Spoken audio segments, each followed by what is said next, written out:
November the 10th, Committee of the Whole, and we have a pretty full agenda, so I will call the meeting to order. Roll call. Yes. Yes. Here. Here. Here. Here. Here. Here. Here. We have a quorum. Before we just start on the discussion items, tomorrow is obviously 9/11, and a couple of things to read out.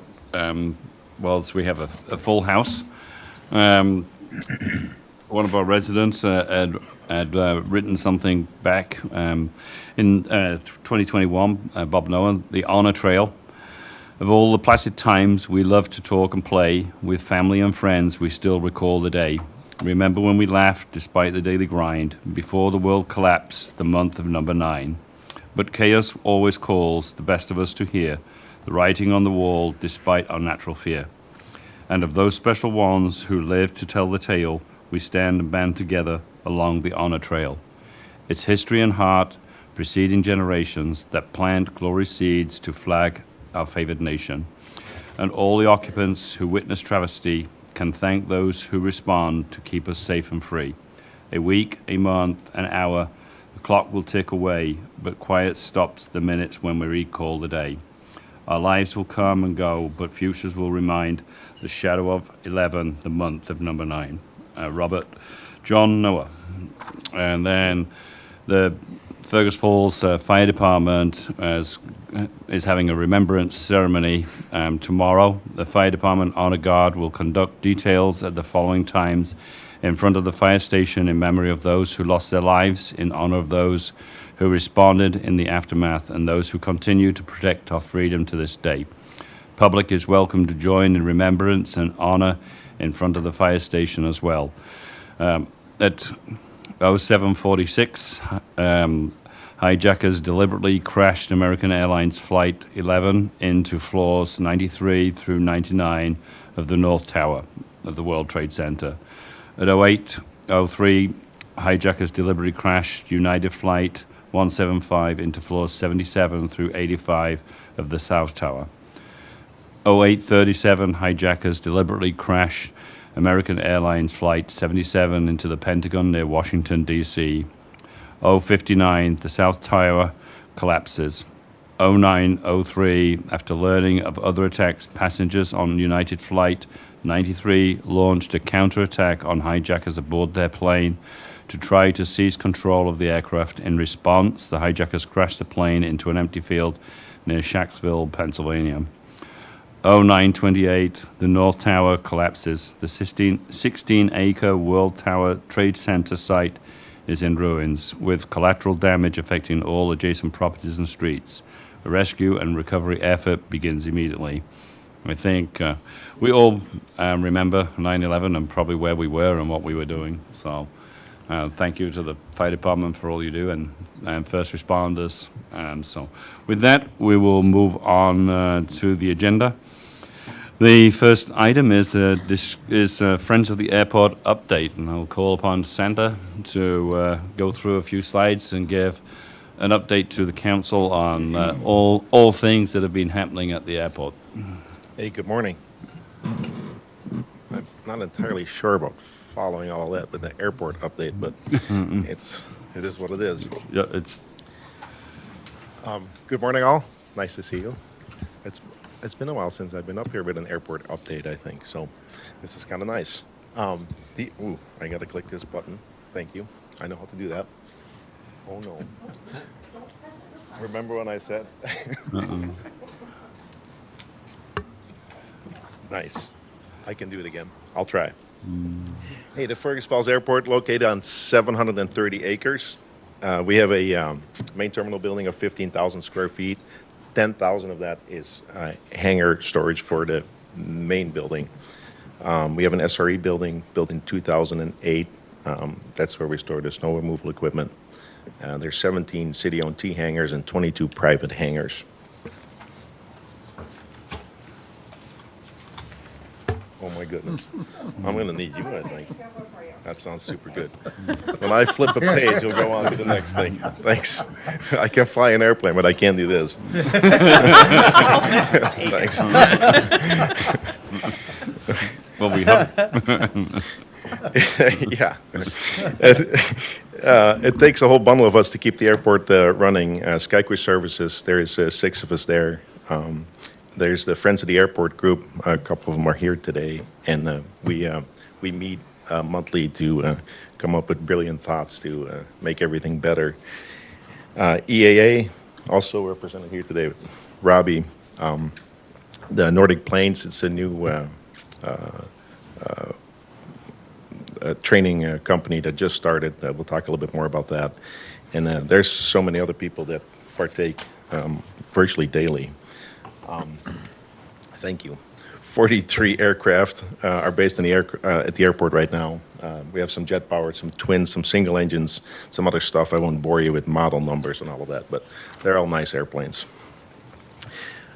In 2024, there were just under 7,500 operations at the airport. This number is expected to grow. This comes off our master plan study to 9,000. I think it's going to be a lot more than that. Those numbers, how they get compiled, I think that growth is actually going to significantly exceed that. That master plan, it's not completed yet. They're working on it right now. I think we're to the final stage. There's some cost here that the total plan costs $368,000. 5% was covered by the city. The rest was covered elsewhere. So I think that's pretty nice. Our master plan, it definitely supports growth. So it's not just my personal opinion that the airport is doing great and going to be doing better. I think they all agree. A couple things that we have to do to anticipate that growth is preserve the runway environment that's there right now. And there's a couple things that will need to take place to ensure proper future operation so that the FAA is in line with or happy. The FAA needs to be happy. That's what it is. There is a crosswind runway right now. Many airports are losing their crosswind runway, so we have 2 runways. They're expensive to maintain. We have demonstrated the need both of those runways, which is pretty fantastic for us. This runway in the not too distant future will actually have to be moved a little bit. That'll be a whole thing. We'll eventually talk about that, but it has to be moved sideways for a variety of reasons. I'll flip. Sorry. I'm getting the hang of this. A couple of things that have been done. Main runway reseal that's been done in the last couple of years was a big project. It'll protect the runway for at least another decade or more before it needs to be done again. The runways are in pretty fantastic shape, so we'll keep working on that. The AOS, it's an automated weather observation system. It got replaced. The other one was very old, and this one is now pretty awesome and new, and it'll stay, and it'll be good. It'll be good for another 20 years at least. It was 100% funded by the state, so that's pretty sweet. One of the biggest improvements is we have a new fuel system. The total cost that was $800,000, just a little bit over. 30% of it got funded locally.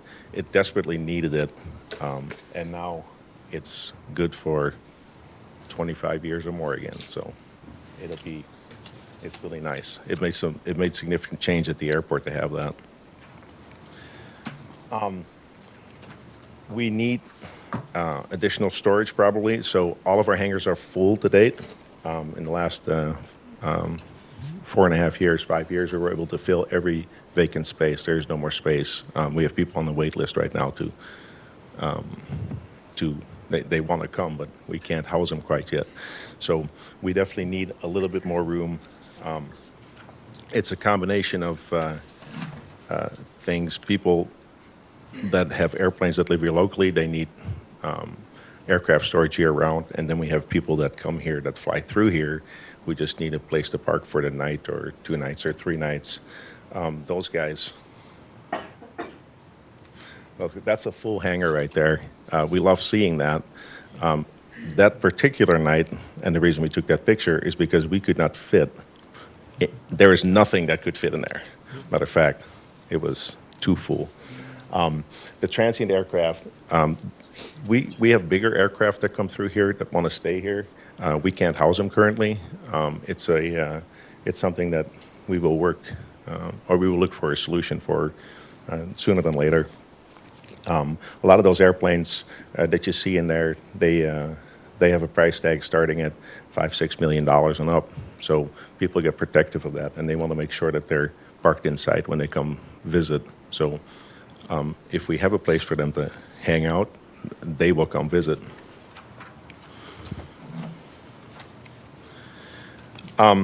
We continuously add new services and kind of try to find a good balance of things so people stay and they visit. One of the big things we did is add aircraft maintenance. That's a new thing to us. Well, it's back again. We used to have it many years ago. It's back again. We get new customers every day, and it's definitely growing.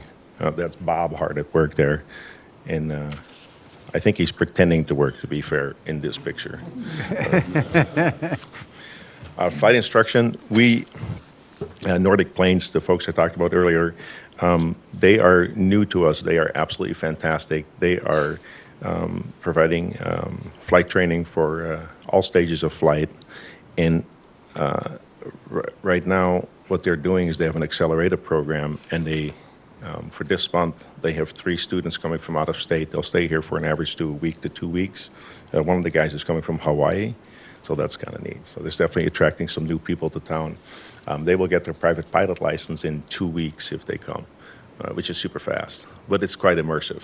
So, and it's fun to tease those guys because, kind of put a little pressure on them.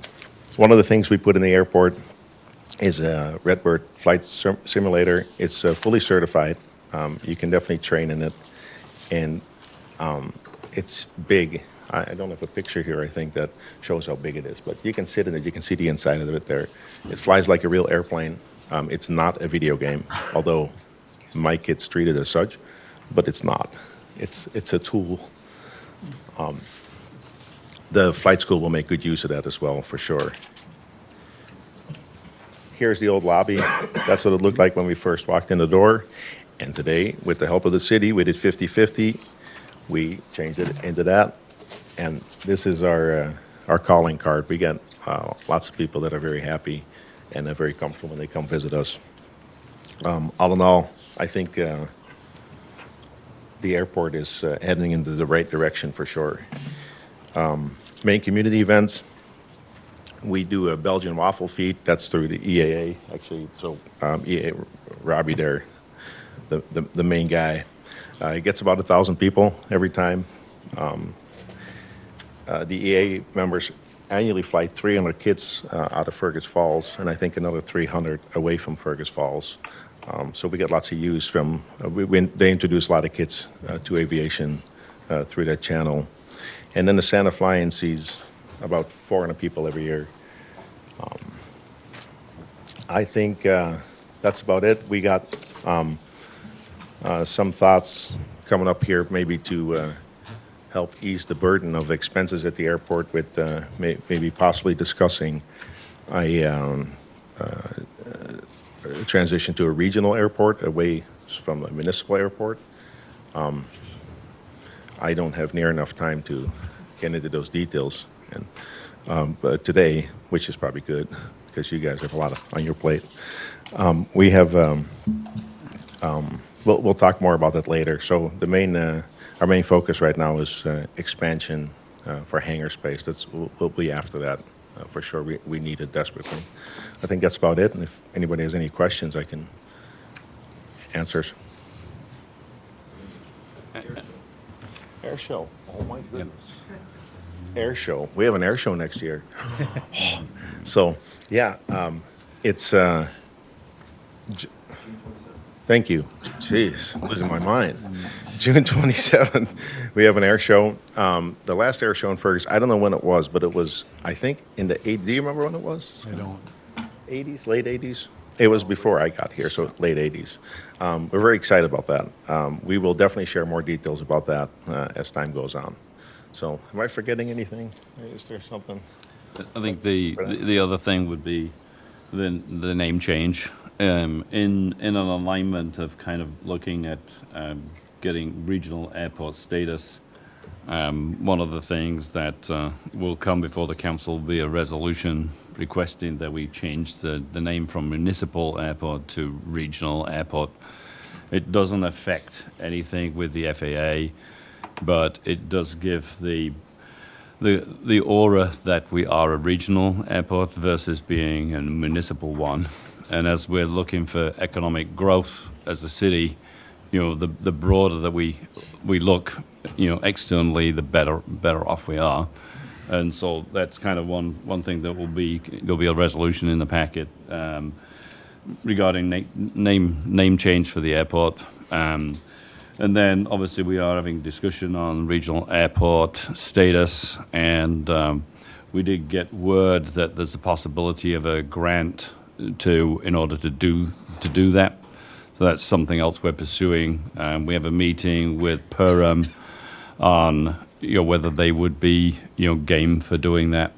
The basis of becoming a regional airport status would mean that as it sits today, the total cost of Fergus Falls Municipal Airport is borne by the residents of Fergus Falls. If we become a regional status and regional airport status, and that's where we need like Perham, obviously the cost then of the airport would get spread across the county residents, rather than just, and a lot of the aircraft that do come in and out are not just coming to Fergus.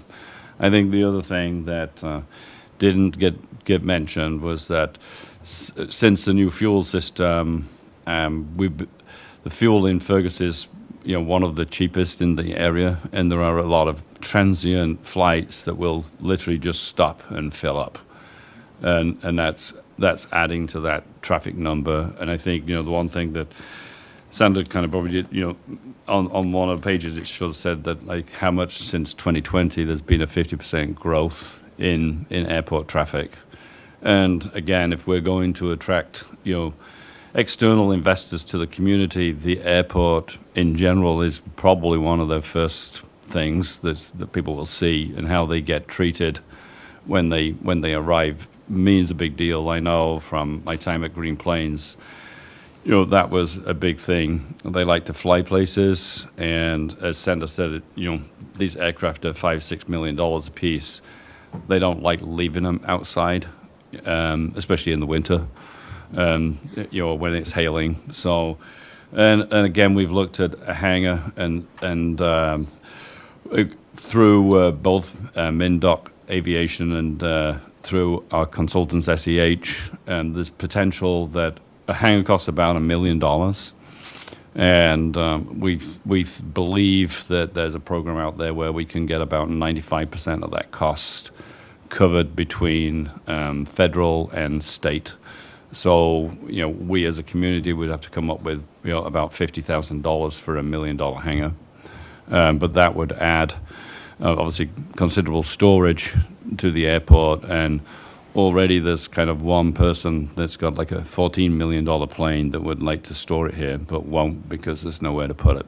So there's a lot of positive things have happened at the airport since the change, and I would encourage any and all of you to try to go out there at some point and just look around to see the things that have happened since these guys took over. I mean, the flight school is a big deal.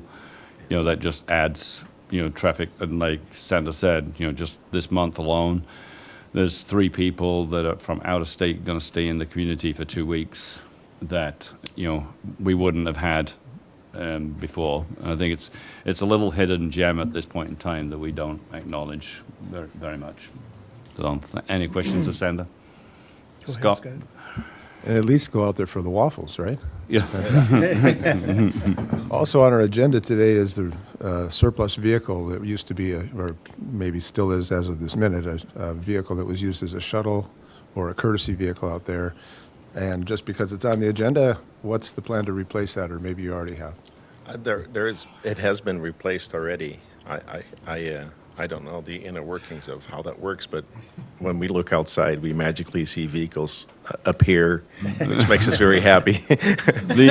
The old courtesy vehicle was a Ford Windstar that was had seen better days, and again coming back to that, first appearance, most airports have courtesy vehicles for pilots and passengers to kind of use if it's just short trips here into town or whatever. And the Ford Windstar has seen better days, and the city had a surplus vehicle minivan that was used in the pool for City Hall, and we didn't need that obviously anymore. It was surplus to requirements, so it was a slightly better vehicle. So basically, it got moved to the airport, and the Ford Windstar is going to go on the auction block and see better days somewhere else. But it was a good vehicle. I mean, it ran. I mean, it wasn't a money pit from a breakdown perspective. Many happy customers in that Yeah. those vehicles. They get used every day, the courtesy cars. Yeah. Actually, both of them do. So, Sanders, I welcome your presentation. thank you. I've been watching this committee for a while, and this is the first time I've seen you in front of us. Thank you very much. The hangar space, I appreciate. I feel that's very important. Welcome Nordic training, very nice. The simulator. Well, let me back up to the hangars. If you put up another hangar, are they rented when it's overnight, or is this just an accommodation? Yeah, they rent them by the night. Okay. There's kind of it's much like a hotel room. Yep. We include services with that, whatever they Yep. require. But So it's not shelter- a negative revenue. There's actually, if you put up this $1 million new hangar, there is revenue generated. correct. Yeah, Yes. it's a revenue generating. Yeah. The simulator, is that just for pilots, or are you renting that out to just a John Doe that comes in and says, I want to see if I can crash this 737? Yeah, so that's why I said it was not a video game, because we don't, but it can be rented by anybody. So it's not like it's not designed for kids, if that I makes understand, sense. So, yep. but for that, other than that, yeah, as long as if we can just demonstrate it to you, then anybody can operate it. And it has some great programming in it that you can spend some time in it as a non-pilot, and you can actually Yep. fly it quite Yep. well. It's quite realistic. It's full motion. Yep. It's really nice. So you're welcome to come use it. If anybody wants to come use it, we will hook you up. The lobby is beautiful. Say that again. The lobby is beautiful. Oh yeah, we're very happy with it. And the events that you're bringing in, I commend you. It's a great asset for Fergus Falls. Thank you. I just got one. Sandra, you and I talked about the name change. Yes, And of course, I had a constituent ask about Einar Mikkelsen. Einar name. Mikkelsen. Yeah. If that was going to be removed, and you assured me that that was still going to be part of the history, and is it still going to be part of the namesake, or is it? So my personal opinion is that it should not be part of the name, because it gets really long, that name. Einar Mikkelsen, when we were talking, and those three, you said it right now, it's incredibly hard for people to remember that name. And it has no meaning on just paper. So when somebody reads that name, they don't know quite what to do with it. I believe we should have a recognition at the airport for Einar Mikkelsen, but I do not believe it should be recognized in the name. It's quite cumbersome to navigate. Also, just if you just look at a navigational chart, it Right. says that full name on there.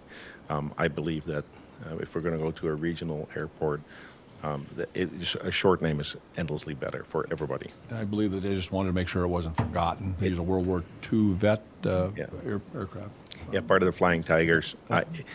Without a doubt, it should have representation at the airport, and I think we have some nice thoughts to accommodate that. Okay, thank you. Thank you, Sander. Thank you. The next item on the agenda is the Ottawa Valley Railroad Signal Replacement Project, CP9776, Grant Cooper from Moulton and Bink. The requested action is a recommendation to the council to accept the construction and maintenance agreement between the city and Ottawa Valley Railroad Company and accept funding agreement 1061011 between the city and MnDOT for City Project 9776. With that, good morning, Grant. Good morning. Thanks, Mayor Hicks. Yeah, just a little background on this. So at the Freiburg crossing, it requires a railroad crossing extension. So the sidewalk has to meander around the new signal to accommodate that for spacing requirements. So we have to extend the crossing surface. And that is something that Otter Tail Valley Rail takes care of, and then they essentially bill the city because they say this is a city project for a city extension. MnDOT has then turned around and said we will reimburse the city for those costs. So the crossing extension project or portion of the project through Otter Tail Valley Rail, that agreement is for $90,582. MnDOT's reimbursement is for $110,000, and that funding above and beyond is meant to just further fund the contingency for the project. So MnDOT's been very good to work with in providing additional funds to make sure there's no local costs for this. Yeah, so as Mayor Hicks said, just looking for a resolution to accept the construction maintenance agreement with Otter Tail Valley Rail, and then accept the funding agreement for the City of Fergus Falls, between the City of Fergus Falls and MnDOT. Any questions for me? Would somebody care to make that motion? I'll offer that. Thank I'll you, second Scott. Thank you, Laurel. Any questions of Grant? Maybe other than an update on when the work is likely to start and will it get completed this season? Yeah, so we're anticipating starting after Labor Day. We are still waiting on a right of entry permit. So essentially, the railroad provides a right of entry permit to work within the right of way. We do not have that yet, and I do not have a date as to when that's going to come. It comes through the real estate department, which is challenging to get an answer out of them. Worst case scenario is that the project would get pushed to next spring. If it doesn't come in the next week or two, like I'm hesitant to open up that with how late it is in the season, and not get a quality product from a road standpoint. We all know the weather can turn pretty quickly. So I've been in touch with Kyle, with Andrew on that, and yeah, we'll see when it comes through. I don't have a date as to when that will come through. Thank you. Any other questions? How long have you been trying to get that permit? I submitted it as soon as the bid was accepted in June, and it said 8 to 12 weeks. It said 6 to 8 weeks on the application. When I submitted it, they said their lead time was 8 to 12 weeks in the response email. So I submitted it as soon as you guys accepted the bid. All right, thank you. And with that, all those in favor say aye. Aye. All those against, same sign. And the motion is approved. Everybody good with putting that on the consent agenda for Monday evening? All right, thank you. The next item on the agenda and the main show for today, main event, is Bill Somno with the 2026 preliminary budget and the recommendation to the council to approve the 2026 preliminary budget, and this will really go on the agenda on Monday for further discussion. Good morning. Thank you, Mayor, City Council. I can't believe how fast a year goes, and it seems like I was just standing here, and I say that every year. You could almost replay it, and we say the same thing, but we are here, just like the mayor said, to bring you the preliminary budget. Make sure, let's see what I can do with this. So, Lynn, I'm hitting the arrow down, but you do that too? Awesome. I'm going to just move it out of the way. And a big thanks to Lynn. She built the presentation for me, so she knows this about as well as I do, so that is great. So we'll flip through these. So the timeline, we'll talk a little bit about preliminary budget here, but the staff started the process back in May, late May, really through June, preparing budget requests. Those come into the finance area. We then compile a budget out of that, and then the tax levy committee started meeting in July.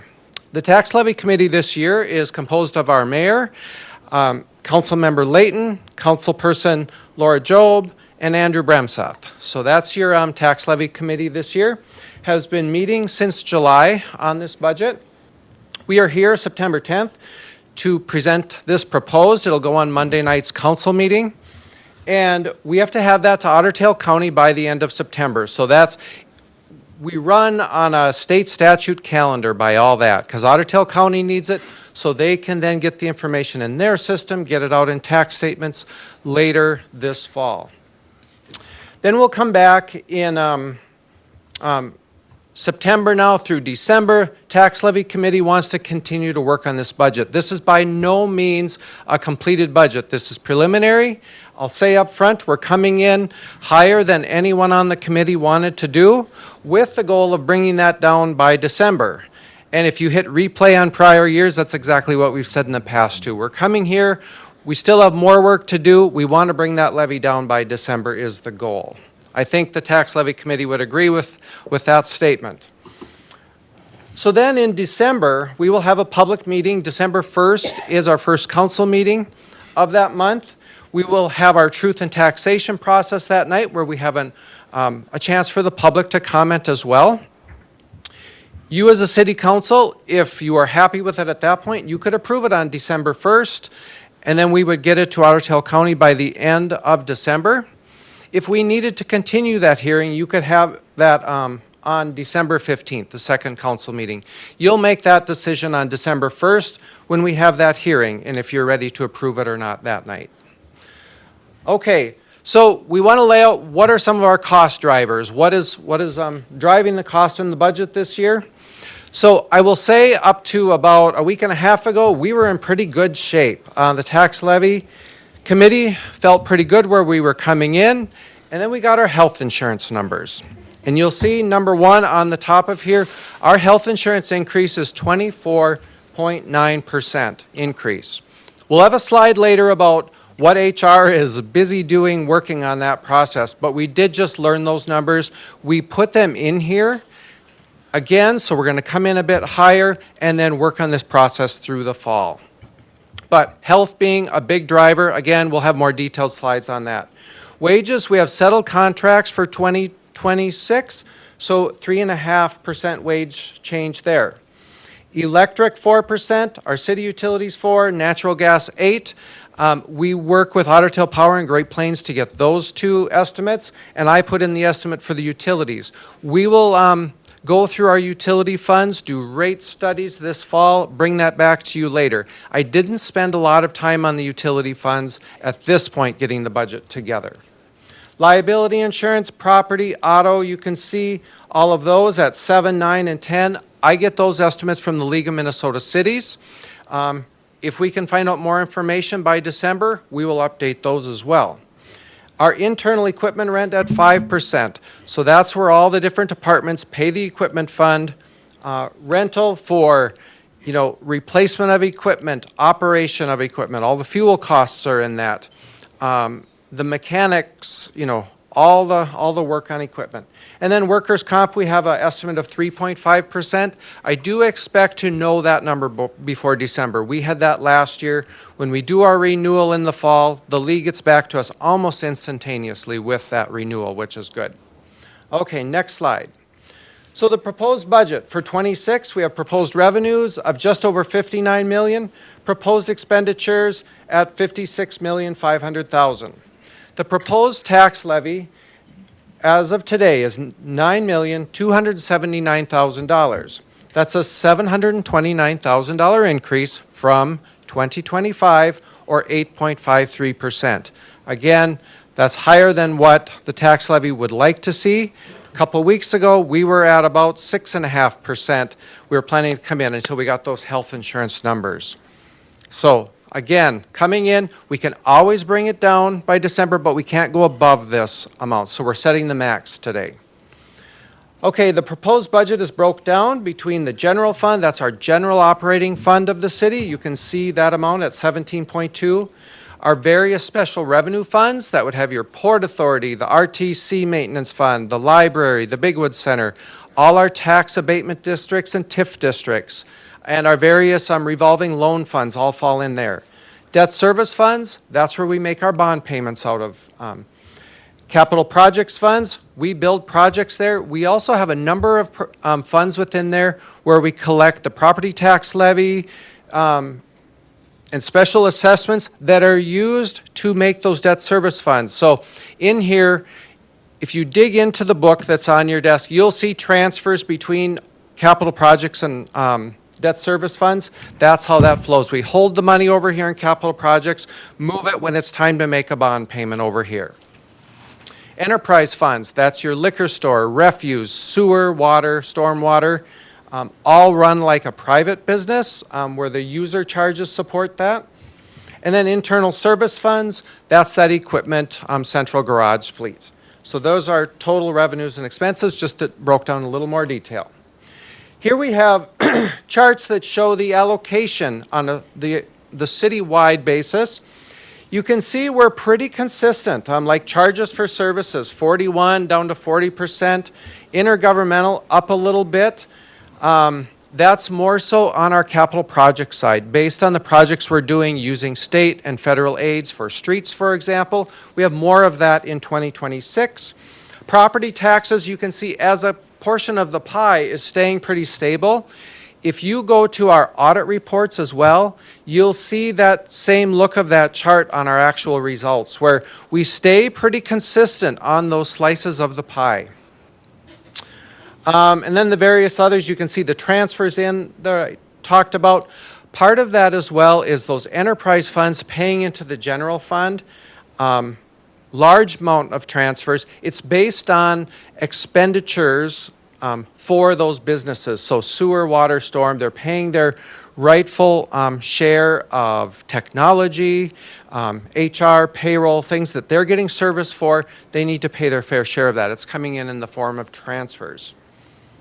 The liquor store also makes a transfer to the general fund that really is like a gift to the general fund to bring property taxes down. So that's part of that as well.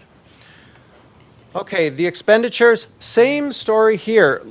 Very similar on expenditures. You will see this in the audit reports as well. You can see, capital outlay going from 25 to 24%. That's the projects we're doing. Personnel, 27%. It stayed exactly the same amount of the slice of the pie. Utilities throughout. We just want to show that to show the consistency between years, kind of where our resources are going. So you can go to the next slide. How are tax rates computed? So when we look at that tax levy, we've had this slide in every year, but it's a good reminder. Otter Tail County assessor determines the value of property. And then we have class rates in Minnesota that are applied to that market value. Then that becomes your tax capacity. So your market value times the class rate then gives you the tax capacity number. The city of Fergus Falls, you establish the amount of the levy as a flat dollar. So it's not based on market values. You determine we need $9.3 million to operate the city as a whole.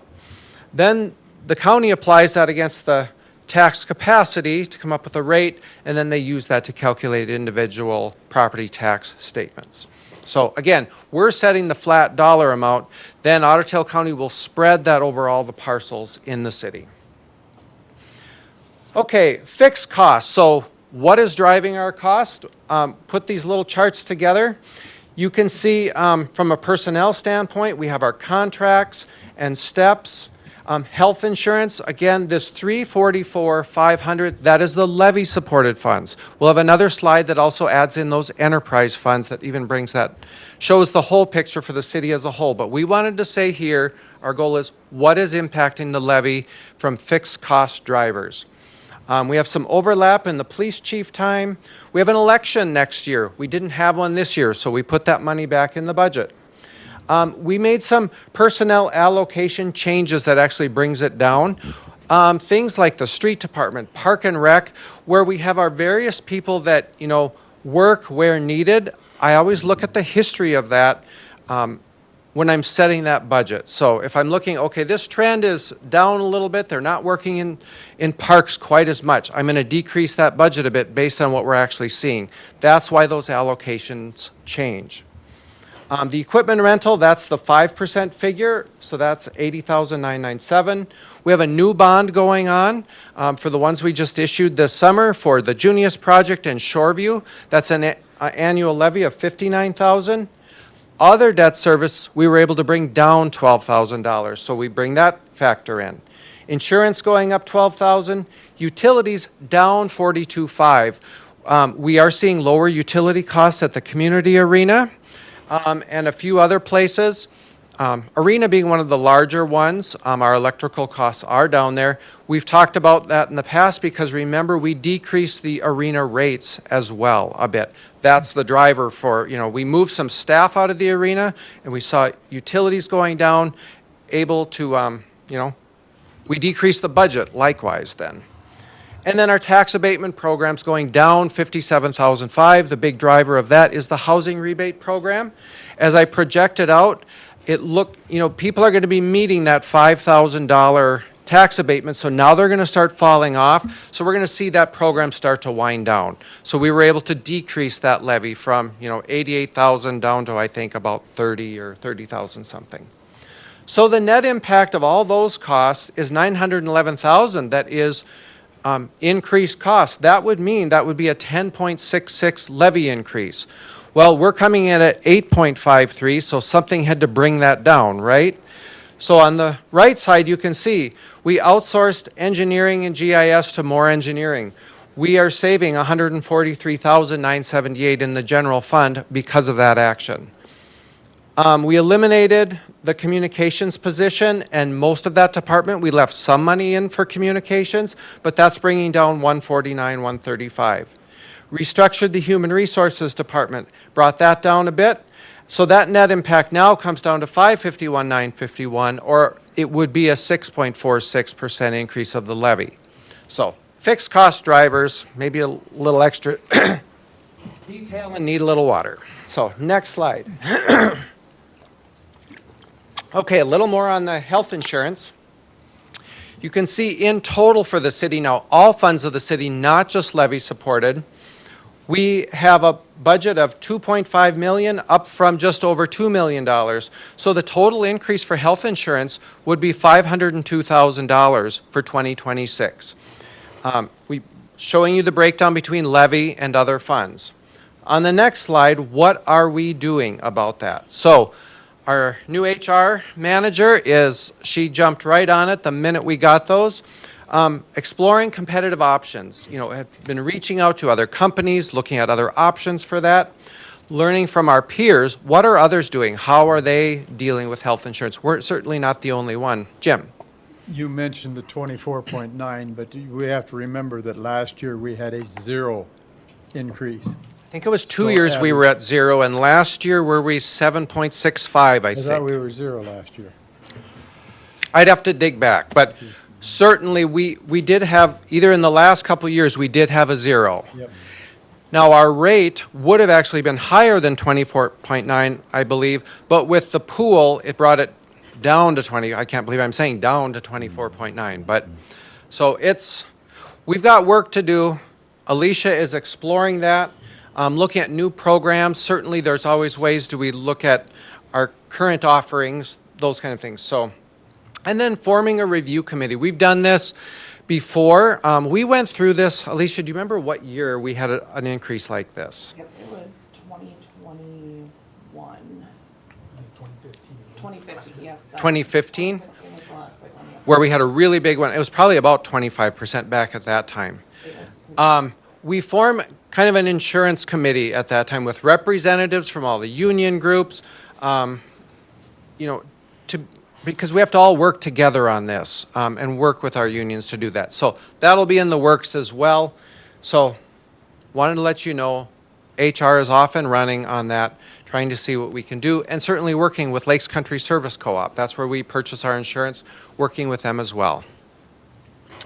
Okay, the general fund side, revenue sources. You can see here comparisons. So we show the taxes going up, licenses and permits down just a little bit, building permits are down a bit, mechanical permits, so I brought that estimate down just a little bit. Grants and aids down a bit here. I'll have another slide on that, explaining in a little more detail. Charges up a bit there. Other, pretty close. Transfers down a little bit. Again, we talked about how those are based on, expense side and where enterprise funds need to pay in for their fair share.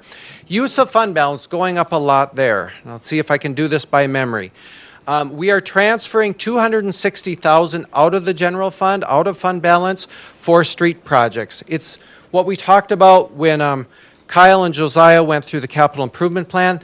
That would be using some parking lot dollars and other street dollars for the alley and parking lot project that we'll be looking at. And, will that get rolled in with another project? We'll see. But in the CIP, we have that we would use some of our accumulated fund balance. So you transfer it out of the general fund. Well, then on the revenue side, I'm pulling it out of the savings account because it's a one-time expense.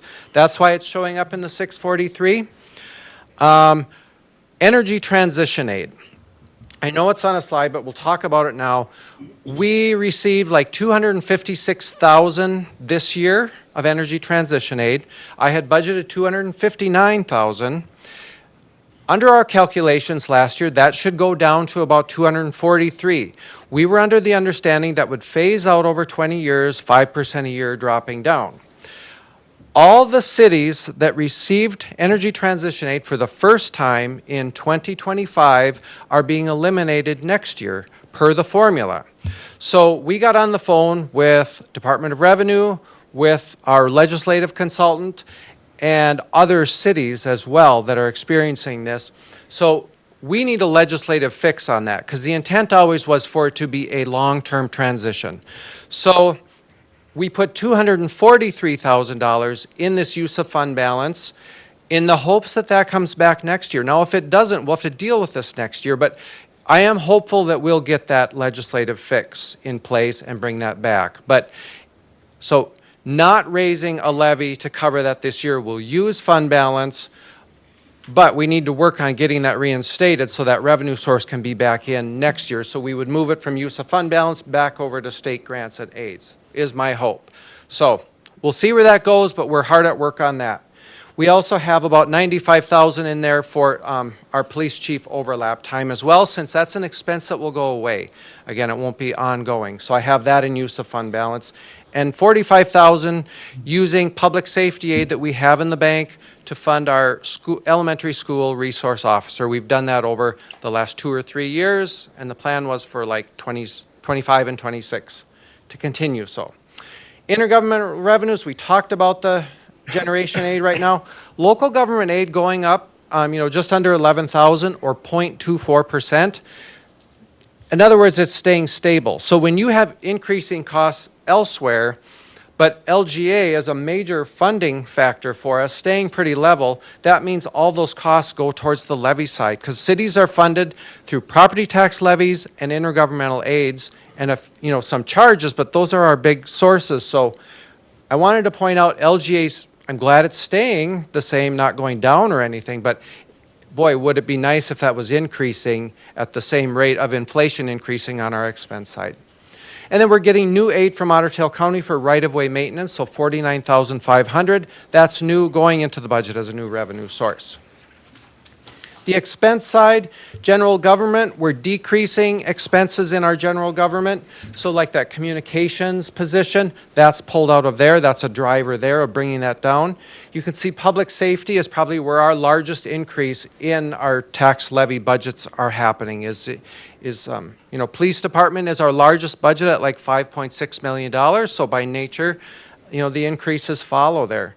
Streets and highways, up a bit there. We did increase funding in our street materials, mill and overlays, and seal coats. We have a slide on that that shows where we're at with those. Airport, pretty stable. Park and Rec, just going up slightly, keeping things pretty level there, nothing too major. Community and economic development going up. We're adding new economic development services. We have a new budget of $160,000 in here for that. So that's why you see that chart going up. And Lynn, what was the last one on there? Transfers out, we talked about that $260 going over to capital projects using fund balance for pavement. Okay, next one. Showing the expenses again now from budget to budget for just the general fund, and you can see like streets and highways staying exactly at 20%, consistent there. Public safety from 39 up to 41%. General government, instead of 18%, we're going down to 16% on that, and you can see the other allocations. So just a way to break it down for you. Let's see, we talked about these. Communications position, our election, legal fees, we're in year 2 of year 3 of a phased adjustment. We restructured HR, and we reduced the IT budget a bit.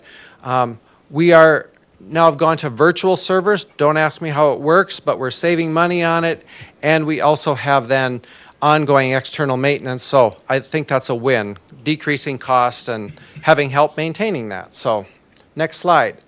Police, we talked about the $5.6 million budget. We have 26 licensed sworn police officers, 5 admin records techs, so 1 admin, 4 records techs, and we have that police chief overlap for a part of the year.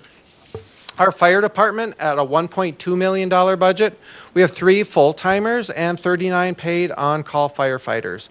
And we did increase the savings we're putting into for that future fire truck and other fire trucks as well. So to 230, 245.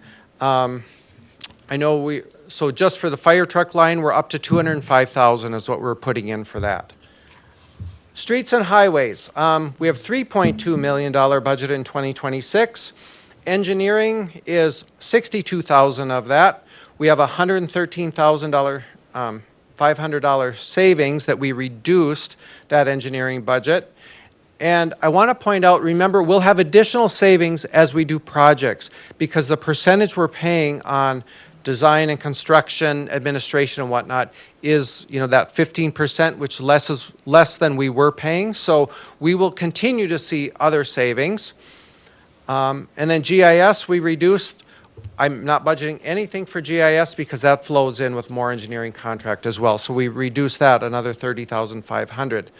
With that more engineering contract, I did spread those costs out over like the water, the sewer, the stormwater, because our engineering department was working on stormwater management, which more engineering is working with that. And also, of course, they're working on our utility funds as well. So we're spreading that cost over all those funds. Pointing out, we have $90,000 for street materials, $350 for the overlays, and seal coat, $200,000. So we brought each one of those up a bit for 2026 from 2025. Parks and Rec, we have a $2.8 million budget. Just basically general cost increases within Park and Rec.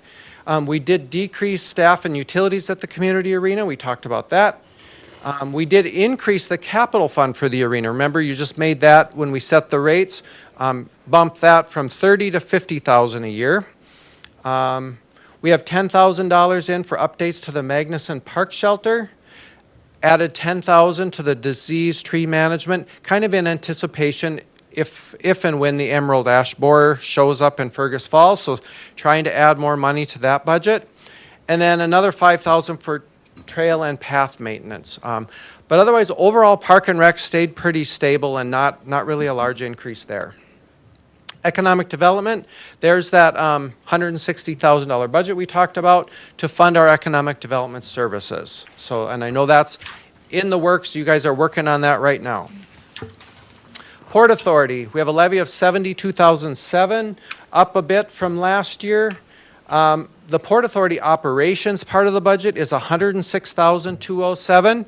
And then we have the CBHH, the Community Behavioral Health Hospital, a budget of $219,950, completely funded by the state of Minnesota. So those funds come in, we use it to pay all the expenses, and we have a savings account for future capital maintenance on that facility that's funded through the state. Public Library, budget of $1.139 million. You can see our major funding sources are our property tax levy and then the regional library aid up a bit at $105,000. We have 14,116 registered users. The circulation was 222,794. Items checked out in 2024. I know Gail does an annual report for the state every year, and sharing some of that here. And then average visitors a day, 410 people going through that building. So Bigwood Event Center. So long story short, we're increasing the transfer a bit here for 2026. I want to continue to look at this through the fall. We probably need some renewed look at marketing and work. You know, we're just trying to keep up right now. We have very little staff, so some stuff to figure out, but estimating revenues at 244, but our expenses at 366. So we've been funding that through the liquor store right now. So certainly a topic that the tax levy committee has talked about, and I know we'll continue to talk through the fall.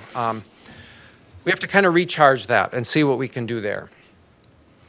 Okay, capital improvements. This flows from the capital improvement presentation we just had from Moore Engineering at the last meeting. So street projects at 8.5 million, dairy property at 2.8. That's the $4 million grant. We closed on the property, got 1.2 million in. This is the balance to do the railroad crossings and the trail through the property and maybe some other amenities. The RTC preservation funds, we have that like 390,000 left, so I put 380, kept that in the budget. That's what we had last year. And then our annual sidewalk program at 30,000. So next slide.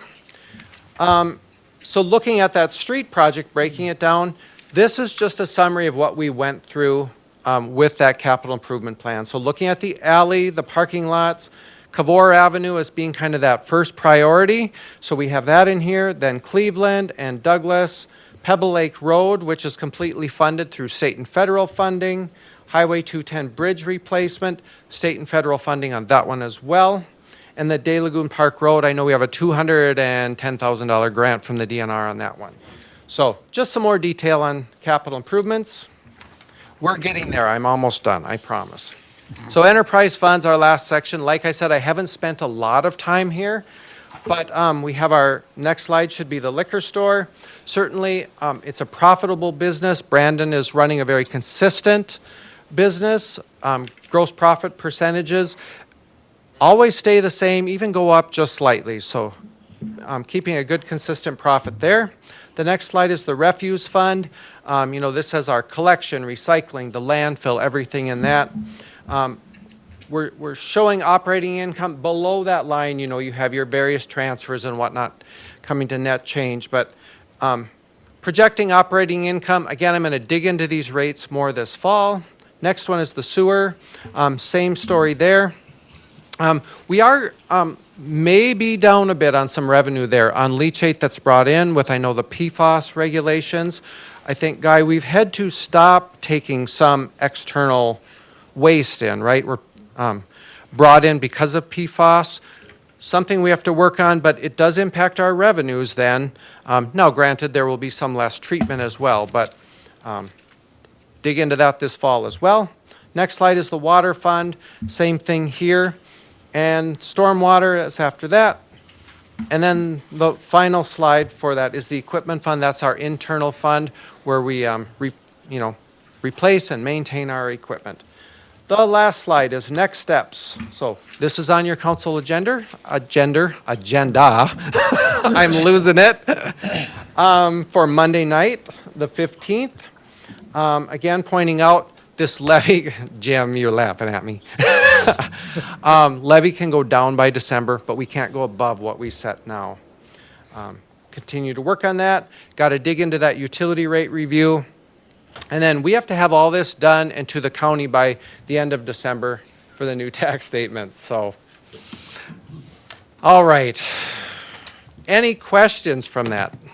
Sorry, it's a fire hose Scott? shooting at you.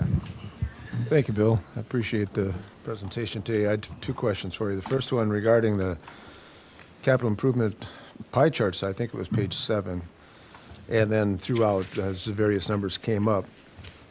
With the discussion that we've recently had on our capital improvements and our agreement or our plans to go forward with what I understood to be a higher amount of work coming up next year, I expected that the share of capital improvement outlays would be greater. So to see it go from 25 to 24, on the expenditures surprised me. I thought that would probably jump up to 30 or some other big number because we're going to be doing all these projects.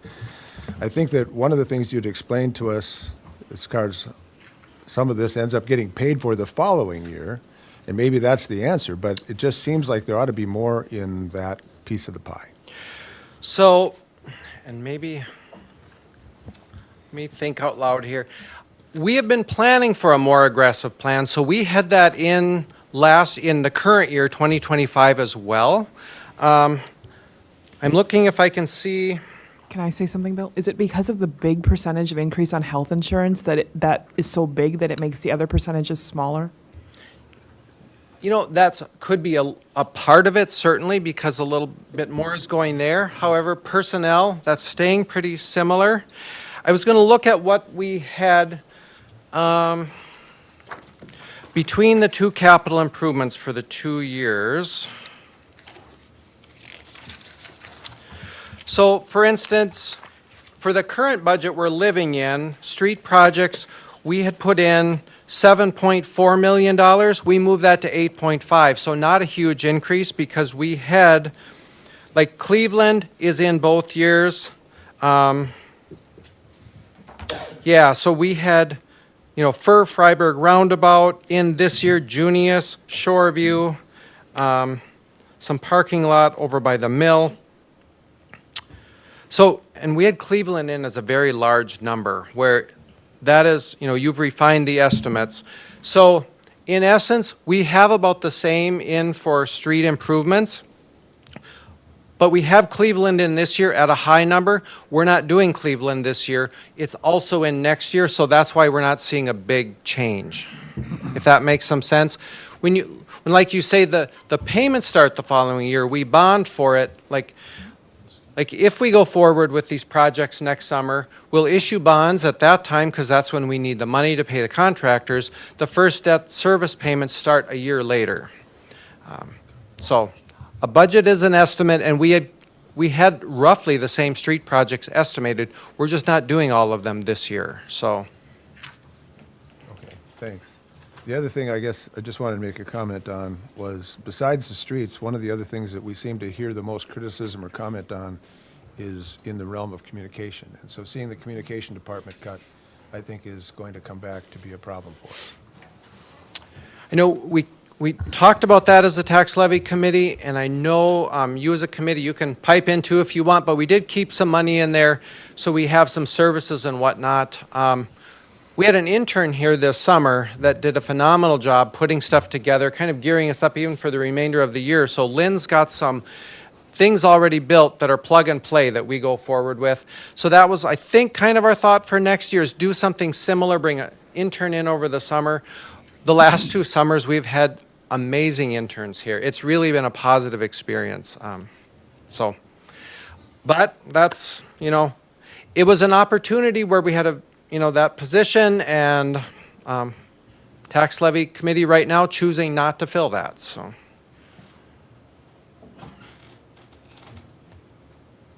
Any other questions? Laurel? I have 3 of them. A couple are quick. The tree management increase in money for tree management, if that's not used next year, does that fund carry over, or then does it just kind of go away and we just keep increasing until we use it? So we have not been carrying it forward. I'm glad you brought that up because that was brought up through the process. And I know Guy would agree he would want to carry that forward. No, we mainly use all our funds. I know you manage those well and try to use all you can, but like all our capital outlay, we come to you as a council, ask for the budget adjustment to carry it forward. We do that with unused snow removal. I foresee we'll be doing the same thing with the tree management, so that if it's not used, we still use it in that area. Okay. Next one, we had a presentation by the Humane Society, and there was talk by the council of how much we're using their services, if we should be contributing more.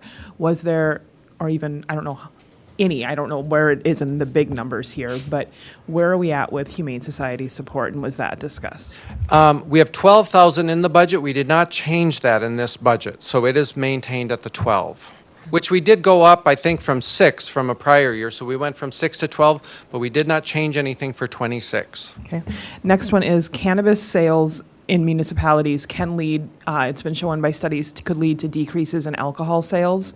Have we looked at that at all and the impact that we could see with cannabis coming online? I have not looked at that. I'm sure Brandon's looking at that. I know his recommendation when we were building that budget is to hold sales flat. So that's kind of what we have done, is just holding them flat. We typically have seen a little bit of an increase over the years. During 2020, we saw a spike. It came back down to the normal higher levels, but it didn't even come down that much after 2020. We've maintained that. But so, long answer, no, I haven't looked at that, but I'm sure Brandon is. He watches, I know, the industry, but I have kept sales flat from 25 to 26. Scott? On the Economic Development Director, it's 160, but actually it's only like 90,000 increase because we had 70 last year in the budget? Is that right? Correct. Yeah. Yep, that 160 is not an increase. Right. I wanted to point out what we have in the budget for those services. Any other questions of Bill? I mean, I think from a tax levy perspective, obviously, we were thrown a curveball with this, health insurance.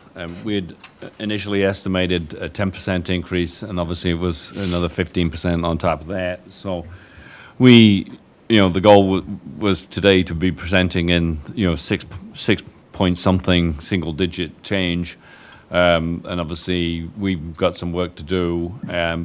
We've got kind of obviously half a dozen levers that we were looking at, whether, and that was kind of how we could fund marketing for the Big Wood, ultimately going back to the equipment fund and looking at obviously what open positions we've got in terms of, can we push some of those back from filling them. And so, this is, an 8% obviously is a big impact, and we know that has to come down, and the goal is to get it, more closer to kind of a 5 than an 8. But, the health insurance alone, added, as you can see, $500,000 to the city budget overall.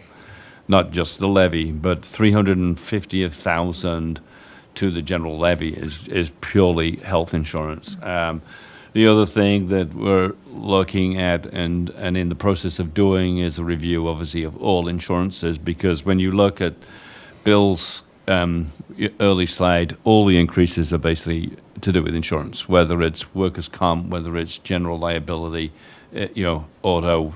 Every insurance we've got is what's going up. And obviously, we have to balance the services that the city provides against the cost to the taxpayer. And, it's a big increase, and losing money from the energy fund. Yes, we're borrowing that from one fund to another, but that it could be that becomes a reality that we don't get it. And so we can't base our budget on borrowing money from one pot to subsidize another pot. So we acknowledge and appreciate that we've got work to do. We were hopefully in a better position today than we are, but I think we'll get there. So I don't know if Mark, have you got anything to add from a tax levy? Well, first of all, presentation is very good. Thank you both to Lynn and you. Yes, there's a great deal of work to be done. I've been, preaching that for years. These aren't necessarily Fergus Falls' issues. I mean, we have reduced sales tax revenues. We're overburdened by the position that we're in. A heavy review of the insurance has been recommended and discussed a lot. I think these next couple of years, I just hope that the committee and the council understands the position we're in and asks the citizens just for some leniency. We all ran on the streets, we all ran on this, but we've got some hurdles in front of us, and these next couple of years will be challenging. Laura, do you have anything to add? I just want to first thank staff who have worked really hard with us on this. We've had a very engaged tax levy committee this year. This is my third year on it, and this has definitely been a hard year as we go through this. The last 2 years, things kind of maybe went in our favor a little bit more, and this year, we've been thrown several curveballs. So I just appreciate the time that everybody has put into this. And then the energy transition, because I know there's probably questions on what exactly happened that everybody's eliminated. And correct me if I'm wrong, but inflation wasn't accounted for. Basically, yeah, it's just looking at if your tax capacity grows as a city, then your aid gets eliminated if it hits a certain level. But if, let's say you had no new growth in the city and just all the properties in the city just all grew the same, and if you didn't change your levy, nothing would change. It's just your value is more, it's allocated the same, but that increase general growth, not new growth, can trigger that, and that's what it looks like is what the trigger is. Now, as I'm looking at some preliminary numbers, we do have new growth in Fergus Falls, but certainly it's this general growth that I think is kicking that out. So I was thinking on the drive-in this morning I wanted to talk. I'm so glad you brought that up because I forgot about that. But yeah, that's the trigger, and in these other cities as well. Now, if you got some new industry where, bam, all this new growth, well, then it makes sense. You don't need that transition as much. But if it's just your general growth in the city, we still need that transition. Yeah, I think this was basically, the energy transition was with the Hoot Lake plant closing, and that obviously having a negative revenue impact to the city levy. This grant from the state was meant to blend that over time so that you had the opportunity to build the tax base and grow the tax base, and one would replace the other. As obviously as the Otter Tail Power Hoot Lake plant disappeared from the tax roll, the grant would basically subsidize until you built new industry, commercial housing that would replace that. And as kind of mentioned, it didn't take into account the fact that inflation added to that basis. So on paper, it looks like you replaced it, but you didn't. That's all. Good point. Your Honor, with on that same topic, we've talked in the past too, as real estate values go down, I don't know how often the county goes back and reevaluates this on a residential side and the commercial side. But we're seeing other communities, obviously the higher intensities, the West Coast, the South Coast, valuations of a home have gone from, let's just say 10 to 8. What happens then? I mean, then we're going to lose, if you will, this tax base. So it's kind of a catch-22 if the residential and commercial properties based on private sales go down. I don't know how fast that would be reflected at the county level. Yeah, I don't know. Go ahead, Sean. We assess 20% reassess 20% of the properties in the county each year. So every 5 years, your property should be reassessed. Yeah, so to repeat, the county will look at these properties 20% a year, and at the end of 5 years, we've in essence caught up. It's always a rolling ball. But that's the next thing that we need to be concerned about moving forward is a reduction in these values. Building costs have obviously exceeded, the public's ability. All right, with that, we need a motion to bring this to Monday night's council meeting, if somebody would care to make that. I'll offer that. Thank you, Laura. Would somebody care to second it? I'll second. Thank you, Jim. Good job, Bill. All right, all those in favor say aye. Aye. All those against, same sign. And the motion is approved. The next item on the agenda is Airport Maintenance and Operations Agreement. Andrew Brenseth, recommendation to the council to approve the Airport Maintenance and Operation Grant Agreement. Andrew. Yeah, thank you, Your Honor. Members, try to catch us up here a little bit. This is an agreement that you see every 2 years in front of you. This is related, as the mayor mentioned, to the airport maintenance and operations. We have an agreement with Sky Crew Services, who is before us this morning, to provide the snow removal and lawn care and all the other maintenance at the airport. We pay them a monthly amount, and then we're reimbursed 75% of those costs by the state of Minnesota, which is the formula they use, which is what's spelled out in this agreement before you today. This agreement covers fiscal years 26 and 27, just shy of $71,000 in each of those fiscal years for a total grant with the state of Minnesota reimbursement of just shy of $142,000 over those 2 years. Would I'll some- offer, Your Honor. Thank you, Scott. Would somebody care to second it? I'll second that. Thank you, Jim. Any questions of Andrew? If not, roll call. Oh, I mean, sorry. Yeah, all those in favor say aye. Aye. All those against, same sign. The motion is approved. Consent agenda, good for everybody, straightforward, 140 grand from the state of Minnesota. The next item is number 5, the tobacco ordinance amendments. Andrew Bremseth, a recommendation to the council to direct the city attorney to draft amendments to City Code Chapter 111, tobacco. Andrew. Yeah, thank you, Your Honor. Members, just bringing this topic before you to see if there's an appetite to move forward with this. Recently met with members of the police department, the building department, our community development departments to talk about what we want to do with the tobacco ordinance in light of all the conversations we've had around cannabis. Also, we've seen a business that's opening right on the doorstep of a preschool, elementary school, which is really what probably pushes this conversation to the forefront. But basically what staff, after our discussion, is looking at doing is including buffer zones for smoke shops. And we're going to define smoke shops, I believe, as a business that derives 75% or more of their income from tobacco sales. So the intent here is not to cover convenience stores or gas stations. It would be smoke shops that exist to sell tobacco and other products that are related to that space. So we're looking at having the same buffers as we do with the cannabis, which is 1,000 feet from a public or private school, and then 500 feet from a daycare residential treatment facility, and then the public parks that have attractions for minors. I'm not going to define that today. The other kind of piece to this that the PD would like to see is the requirement for background checks from both the store manager and the store owner, which we do require for cannabis, alcohol, cannabis and alcohol, and would like to do so for tobacco.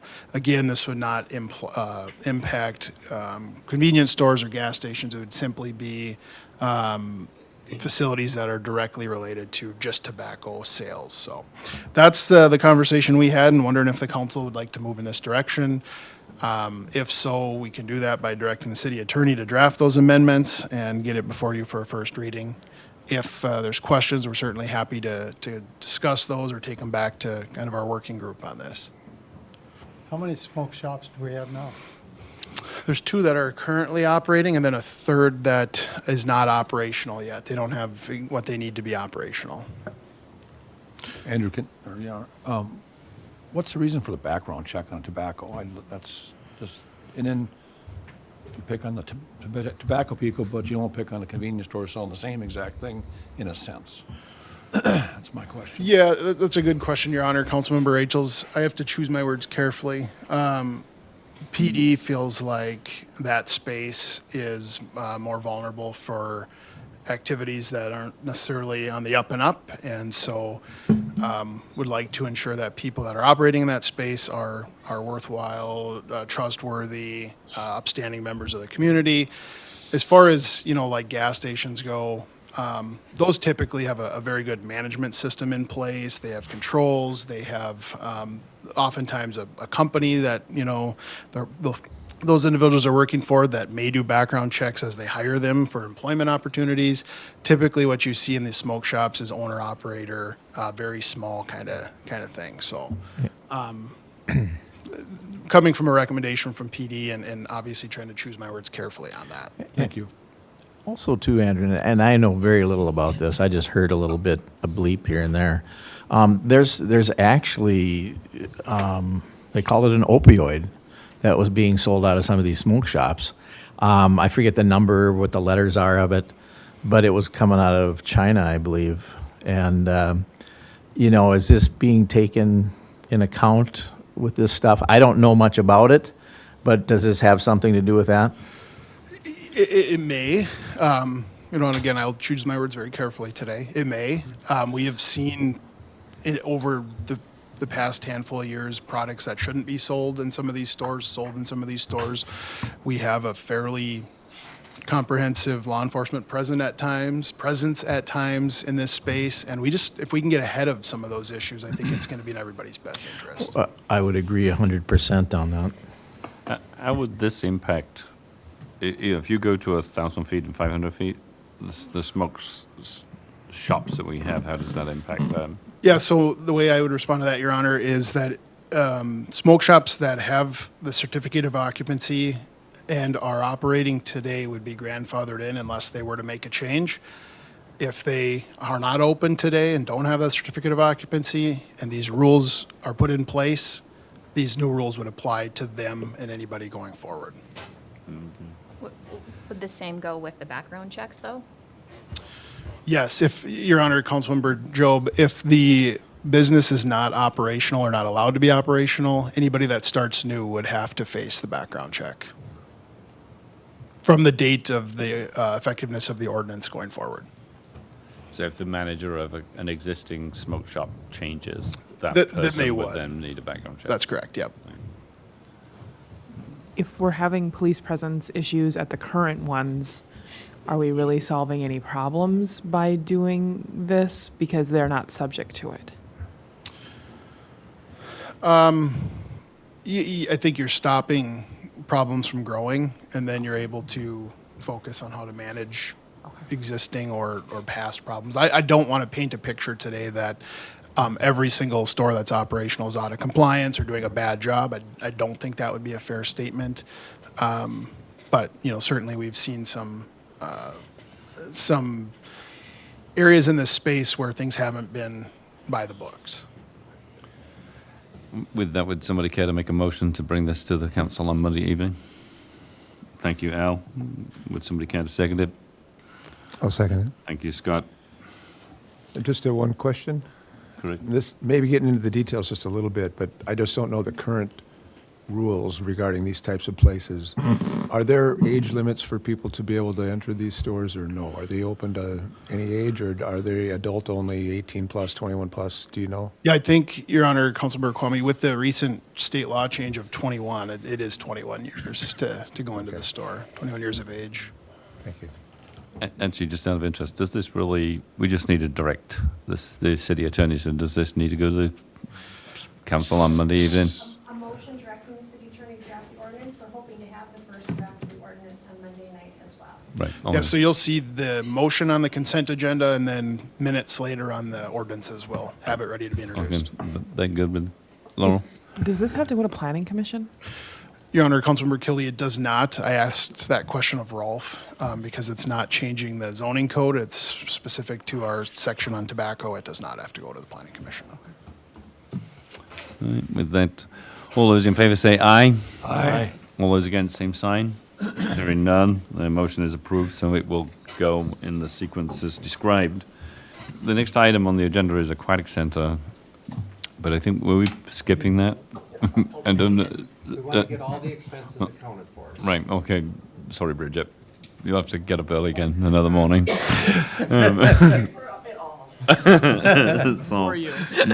but all in all, it was a successful year, but we wanted to get a full picture. The next item then on the agenda is surplus vehicles. Len Taylor, a recommendation to the council to surplus unit number 1 and authorize its disposal.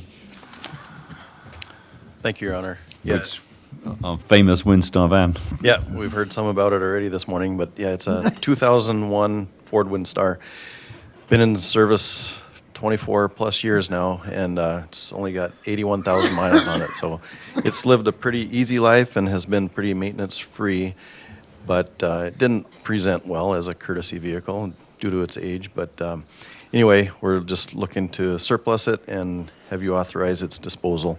I mentioned in the memo that it would be posted on Gov Deals, but I learned of auction sale that's to be held out at the I-94 Speedway coming up this fall, so we may place it on that consignment auction, rather. Great, thank you. Would somebody care to make that motion? So moved. Thank you, Scott. Would somebody care to second it? Second. Thank you, Jim. All those in favor say aye. Aye. All those against, same sign. The motion is approved. We've just put that on the consent agenda, I think. Thank you. And then the next item is Surface Water Inlet Protection Plan, SWIP. Lynn Taylor, recommendation to the council to approve the SWIP report. Thank you, Your Honor. This was presented to the Committee of the Whole on July 16th, and just left it open at that point for the council to digest the document, and we're looking now for a resolution to adopt the document, which puts in place some measures to protect the inlet to our water treatment plant directly at the waters of Hoot and Wright Lake and upstream on the Otter Tail River. And we do have Dan Disrude from the Department of Health here, and Chad Lindgren, who we've worked on this document for over the last 2 years, and just looking for a resolution to approve it. If somebody would care to make the motion, and then I'll we do can. Thank you, Laurel. Would somebody care to second it? Second. Thank you, Scott. Any questions or anything for Len or any of the people from DNR? SWIP. Wonderful plans. With that, all those in favor say aye. Aye. All those against, same sign. The motion is approved. Everybody good with that being on the consent agenda? Sure. I just wanted to point out one comment. I didn't quite get a chance there, Anthony, if you don't mind. Sure. As I looked through the details in this, I thought it was significant to at least mention. You mentioned this was 2 years in the making. There were several names of people, not of us, but of the other departments, like Minnesota Department of Health and the Minnesota Pollution Control Agency and others. Scott Schrader was one of the names that I recognized because he's done some work with the city on the Lake Alice water quality projects. He and others spent a great deal of time, and in the notes at the end, you can see their names on many, many edits. And so this isn't something that just kind of got bumped along and kicked along without review. There was really quite a lot of time spent on this plan, and I would commend the work of the different agencies and their people and the work that they did. So thank you to them. Thank you, Scott. And with that, from an announcement point of view, obviously 4:30, September 15th, at 4:30 p.m., there'll be a Port Authority meeting, followed at 5:30 by a council meeting. September 29th, there'll be a town hall meeting. It's been posted, so a quorum of council members may attend. October the 1st will be a committee of the whole. Activities that are taking place this weekend. It will be Dandelion Days on Saturday between 1 and 4. As September is mental health awareness month, and as we all probably know of someone that did commit suicide, it's mental health is a growing health issue. And the other thing that's happening in town this week is Wissota Days, and we will call upon our resident mechanic for Wissota Thank you. to give an update. Car owner, actually. Right. I'd just like to welcome Wissota Racing Association of Fergus Falls and all the people with it to enjoy our city and to enjoy all the amenities we have in this town. And if you drive out there, you'll see that there's a city amongst the city out there. It's I think there's about 300 cars and 500 campers, give or take. So that's quite a few people. Plus, there'll be, I think on Saturday night, there'll be 6,000 people on average every year in the grandstand. So welcome all. Hope they all enjoy it. Please, the traffic was a little hectic yesterday and probably won't be quite as bad today, but tomorrow they get bored out there, so they wander and they'll have fun and they'll get out and look at our city. So it'll be a great time out there. So. What time do races start on Saturday? Every day the race starts at 5 o'clock. Right. The Saturday race is 5 o'clock, but the race, I think they call it the Parade of Champions. They put every race car that's qualified for the race on the racetrack, which would be about 160. So it'll be really interesting to see. It's kind of cool to watch it. They have the cars all, they're 4 or 5 abreast, and they go around the racetrack. It's pretty nice. Well, encourage them to go downtown. And come on downtown. You'll see a lot more UTVs in town because they are legal. So just be careful of those, but there'll be a lot of them around. Thank you. Your Honor. Too, right? Huh? There's a concert, Oh, there's a concert tomorrow night at 10 o'clock, I believe, or 10:30. and they rented our stage. Yeah, they rented the stage from the city. Yeah. Jim? There's been talk for years on Walk of Flags, and there is no more spaces for Walk of Flags. They are opening up 200 more spaces. So if people want to get a Walk of Flag for one of their veterans, they will be able to do it. The holes will not go in until they get to 200 though, but you can prearrange having a flag for a member of your family or somebody that was in the military. And the price is going up from $150 to $200 for the flag because of the increase in what it costs to get the flags and drill the holes and everything to put them in. But they will be increasing the number of flags for Walk of Flags. Do you know who people contact? I've got it at home. Actually, I got it in my truck. So contact Jim. Yeah, Contact Jim. Maybe at least start with like the VFW or something like that, I'm sure. yes, yep. So. One point, Your Honor, in regards to the town hall meetings, the conversations in the past have been that 5 o'clock's too early. It would be, I think, in the best interest of the town hall meeting to start at 6:30 as it has been done in the past. I would like the council to consider that. Thank you. Right, thank you. All right, with that, the meeting is adjourned.